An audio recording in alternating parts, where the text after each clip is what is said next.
৯০-এর ছাত্র আন্দোলনের অন্যতম নেতা ও আওয়ামী লীগের মুক্তিযুদ্ধ বিষয়ক উপকমিটির সাবেক সহ-সম্পাদক শফি আহমেদকে শেষবারের মতো শ্রদ্ধা জানিয়েছে সর্বস্তরের মানুষ।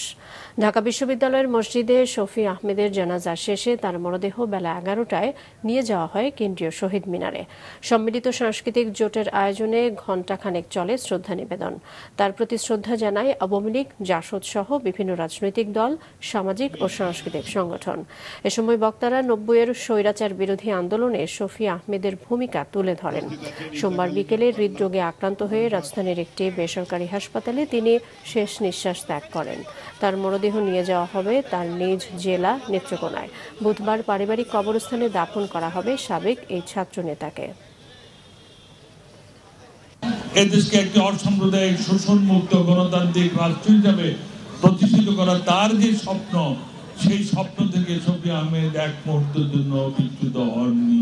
তাদের আন্দোলনের মধ্য দিয়ে, নেতৃত্বের মধ্য দিয়েই বাংলাদেশ সামরিক শাসনের বিরোধী গণতান্ত্রিক এক দেশ পেয়েছিল। শফি আহমেদ বাংলাদেশের মুক্তিযুদ্ধের চেতনায় বিশ্বাসী, শক্তির পক্ষে কাজ করেছে। কর্মদক্ষতায় প্রচুর অতুলনীয়, এক কথা অতুলনীয়।